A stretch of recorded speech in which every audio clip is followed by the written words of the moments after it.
Regg Cohn is the Queen's Park columnist for the Toronto Star.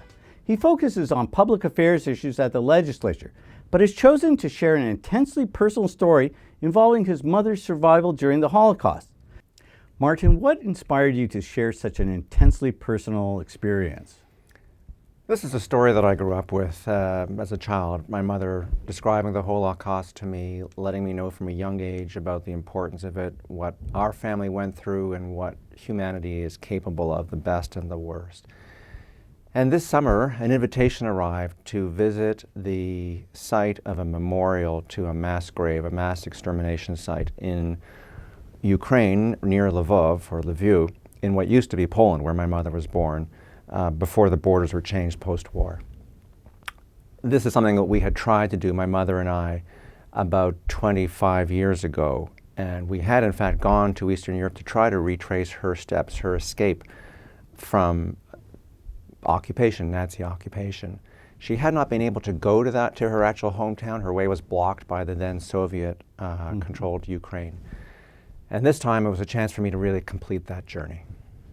Now, you went with her and traveled through the various stages of her experience.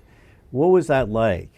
So when we went, it was in 1985, 1986, I guess it was. And so, as I say, we were able to get only to it was then called Lvov, so we were about 100 or so kilometers from her birthplace, Ravaruska. That was very frustrating for her, very painful for her to be blocked a second time from going. But we continued on from there to kind of retrace her steps through a place called Przemyśl in Poland, where she had been hiding out, or while she was in transit, trying to get false documents to survive the war as a Polish Catholic girl instead of having a Jewish name. And then we went to the place where she had worked during the war. Her story essentially was to get false papers which allowed her to get out of the Jewish ghetto, which was then hemmed in by the Nazis in her hometown, and then to work as a foreign worker, a Polish foreign worker in Nazi Germany, working for the Germans. And so in 1986, we went to the place where she worked. Because of the post-war border changes again, in what used to be Eastern Germany, it's now Western Poland, near Poznan, not far from Poznan. And we went to that place. Very little was left in the wartime area where she worked. And as it turns out, very little, as I discovered this year, was left in her hometown, which she was never able to see again. Now, it has to be somewhat counterintuitive that a Jewish person would actually want to go into Germany. Yeah. You would think that you want to escape to, let's say, the Russian side of things. Correct. And some did escape to the Russian side, and that was one of the strategies that my mother's family considered. But it was risky, and many who did get into the Russian side paid a steep price for that because of communist dictatorship and anti-Semitism after the war and even during the war. In her case, she wasn't alone. A number of other people did it, and I think her parents decided in a very practical way, in terms of survival instincts, that she could pass for a non-Jew. In terms of the way she spoke, her Polish was a very neutral accent. She spoke some German because of the Nazi occupation authorities, spoke a bit of Russian, Ukrainian. Polish was her mother tongue. And just in terms of her diction, her appearance, in terms of stereotypes of what a Jew would look like to the Nazis, they thought she could pass as a Jew, as a non-Jew, and she did. So counterintuitive, absolutely. Also incredibly scary and risky, because if you were caught, and many blurted out the wrong thing at the wrong time and well, she had an experience at the train station where she was challenged on that. So as soon as she boarded the train with a smuggler who was taking her out of the Jewish ghetto and into Germany eventually, they announced a security check on the train, and everybody had to show their documents. And just like in the movies, my mother, who hadn't really thought this through, just quickly dashed without anyone telling her this, because she was on her own. She was with the smuggler, but they weren't able to talk to each other. They were maintaining a separation. She darted into the washroom and just waited out the security sweep. And again, in Krakow, where she was transiting and going through a processing and checks, she had to go through a medical. and in the line ahead of her was the medical doctor examining the girls, the foreign workers. From her hometown. And this doctor was from her hometown, a Ukrainian nationalist and Nazi collaborator, in fact, whom she recognized. And as she approached him in line, she resolved to just play it straight. And when he looked up at her and he looked at the documents, and it was hard for her to tell whether there was a faint sign of recognition. It was out of context. They were no longer in the hometown. They're in a different place. And he said to her, using her false name, Steffi, and she just nodded.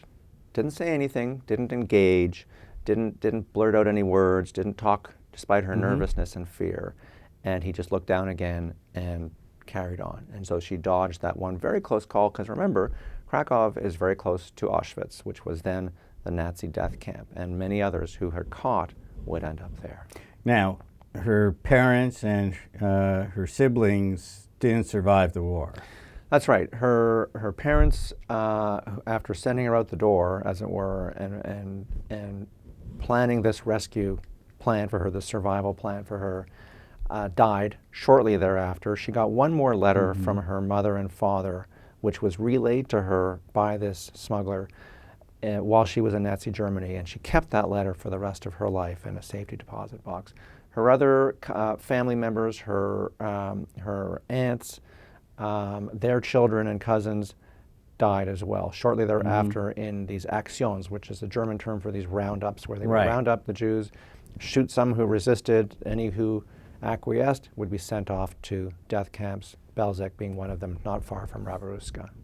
Now, one of the interesting stories that you relayed in your feature was about a Catholic priest who is unearthing some of these mass graves. That's right. So Father Patrick Dubois is a French Catholic priest whose father was a POW, a French POW, who spent the war incarcerated just in the outskirts of Rabaruska. And when Dubois was growing up, his grandfather, that is, would talk in very limited ways about what he had seen, because it was so horrible for him. Dubois was mystified by this, and as a priest, when he passed through the area as an adult, he wanted to see Rabaruska, where his grandfather had spent the war. And that was the spark. As he learned more about what had happened to the Jewish inhabitants of Rabaruska, it became a lifetime mission for him to find out exactly what happened. Now, there had already been Soviet inquiries post-war, which had their own agenda, but they unearthed a lot of important evidence as well. Dubois went back with a new method of tracking down witnesses, most of whom were children or young people at the time of the exterminations of what he calls the Holocaust by bullets, because we think of death camps in the Second World War. What Dubois has reminded us of is that for many of those who died, very likely my grandparents, it was by a single bullet. One bullet per Jew was the Nazi order. And if that didn't finish them off, too bad. Many of them died or were buried alive in these mass pits, these extermination pits. Dubois' technique was to track down the Ukrainian witnesses, because most of the Poles have now migrated to Poland after the border change, and to ask them to describe and videotape their testimony and just allow them to talk. I think he felt, having the clerical collar, dressed all in black, people were uninhibited with him. They could tell him what no one had really asked them for many decades. It was almost the forgotten Holocaust in Ukraine. People didn't talk about it. They all knew where these pits were, but they had forgotten, time had forgotten where all these pits were, and they were all either desecrated or unmarked. And so what Dubois did, together with the American Jewish Committee, was to create a memorial pavilion where this biggest mass grave was, the first that he discovered in Rabaruska, one of about 1,000 in Ukraine. Why is this so important to document? Well, in my case, as I say, it's something that I grew up with in my own story, so it's a personal story, but it's also a universal story, and the response from readers has been quite heartwarming as people hear about her journey of survival. For my mother, it was, as a Holocaust survivor, important for her to get on with life. She said that when the war was over, she realized at the age of 17 and a half, almost 18, that she had the rest of her life ahead of her. So the same survival instinct that helped her survive the war, I think motivated her to make the most of the rest of her life, on the one hand. So the important message from her to me and others was to not be a victim, but to take account of what happened and make the most of life. The second thing, though, I think was for her, despite being quite a private person, who never really was able to or felt she could get over the idea of sharing her story with everybody, she nevertheless documented her story and did an oral history, a testimonial, a video testimonial in the late 1990s. So in addition to hearing her story personally, she also documented it in this 3-hour video. And as I say, wanted me to see where she had been when we went back in the mid-1980s. And so for me, it's important that her story live on. She died about a year ago, and always wanted to go back to her hometown, but by the time it was probably possible, she was too old. I think she just wanted people to know what humanity is capable of, and to try to avoid ever repeating that again. And how are you sharing this with your children, her grandchildren? You know, what's it like sharing the next generation parent or grandparent story? Good question. My children are 11, 12 years old, and they were able to hear the outline from their grandmother, from my mother, before she died last year.